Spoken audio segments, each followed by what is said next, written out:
Just the one that is most important for you to hear.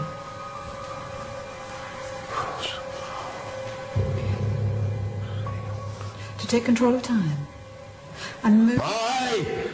You are safe. You are safe. You are safe. You're back. You're back. You're safe. You're safe. Would you like a drink of water?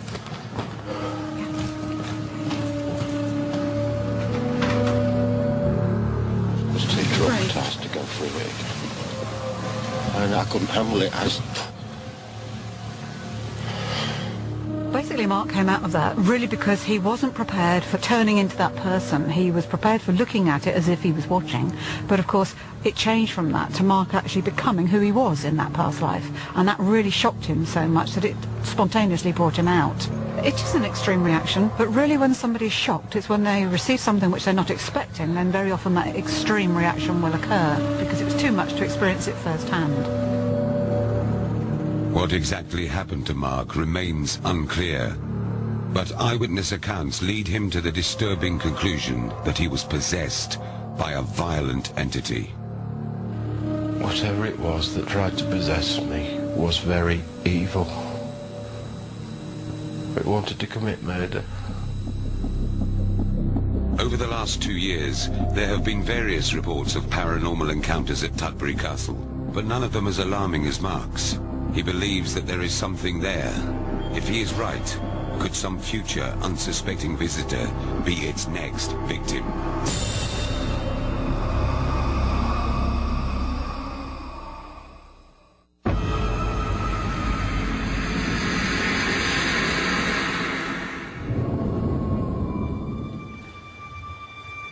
Victoria Avenue, Hastings. Another ordinary house in a quiet residential part of this seaside town. Or is it?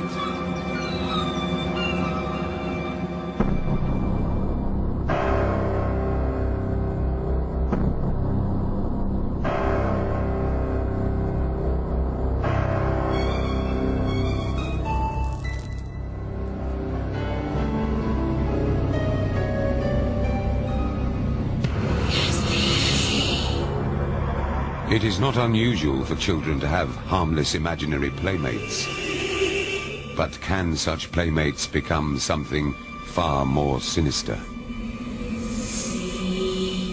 I'm really tired. It's 4 o'clock in the morning. When are you gonna go? Please go. I'm really tired. Go away.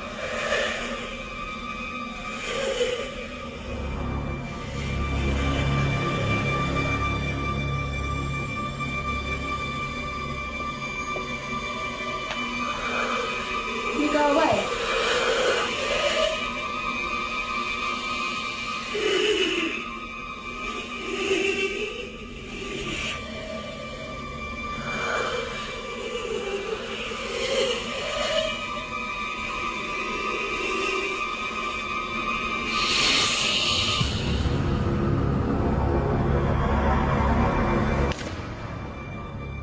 It was almost as if there was a presence in the room. Presence of a little girl who didn't want me to come into the room at all, and I wouldn't go in. It worried me. I didn't want to know. I think the entity was evil. It was a horrible black feeling I felt. I didn't like it. That's something I don't recall.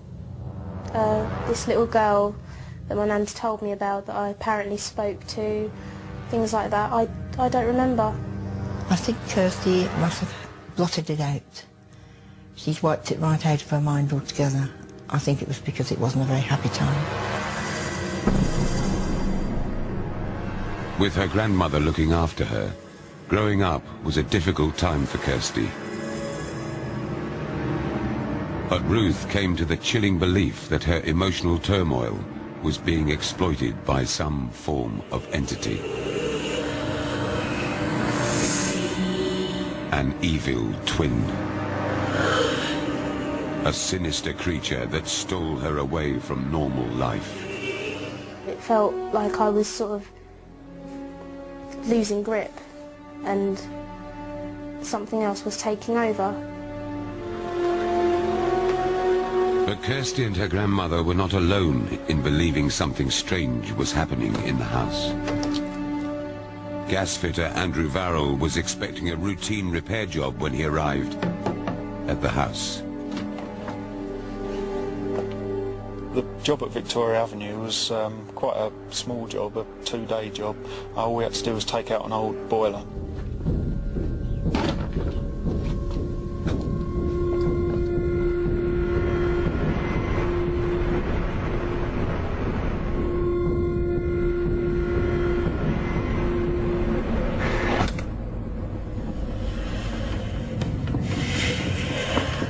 Banging and shouting and laughing started, like a little girl running up and down the hallway, banging, shouting, laughing, and it just started sounding like it was all around me.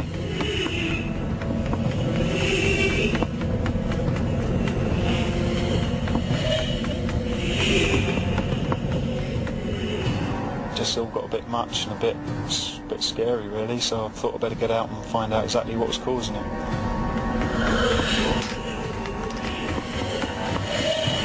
I came out to try and find out what this noise was. When I got upstairs, I saw the lady just sitting there. I asked her what the noise was. You probably heard the gal.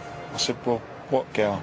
She said, the gal, there's like some kind of spirit or something, which I didn't kind of believe, but it really made me go cold, and I just sort of, I didn't know what to think, but it really freaked me out. Andrew may have experienced the most terrifying job of his life, but at least he could return home. For Kirsty and Ruth, there seemed to be no escape. It was when Kirsty started having a really bad rage. It was a very trying time, very bad. Used to worry me a lot. She was really, really evil at times. Ruth felt that as the months passed, the atmosphere at Victoria Avenue darkened.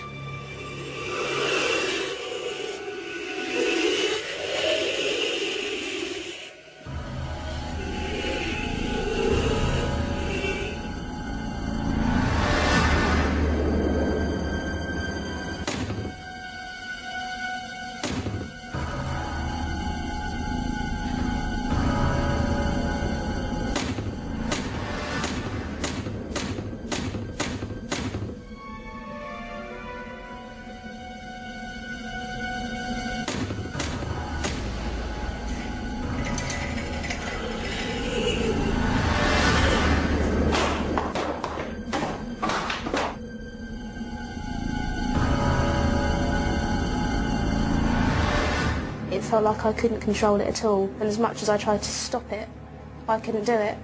I don't know where it came from, it just felt like a completely different person. That's all I can say to describe it. I just couldn't cope. I'm afraid I told Kirsty to go. Told her to get out, go and live with her father, and not come back. Couldn't handle it anymore. It was destroying me, and I think it was destroying her. I definitely think it was the little girl. I think she latched onto Kirsty. I don't think she was very nice at all. I felt terrified here. Scared for my own sanity. Scared of what I was turning into, and scared that I wouldn't be me anymore in the end. It wasn't me. It wasn't who I am. It wasn't who I ever was. It was just so strange, so unexplainable. It did terrify me, it really did.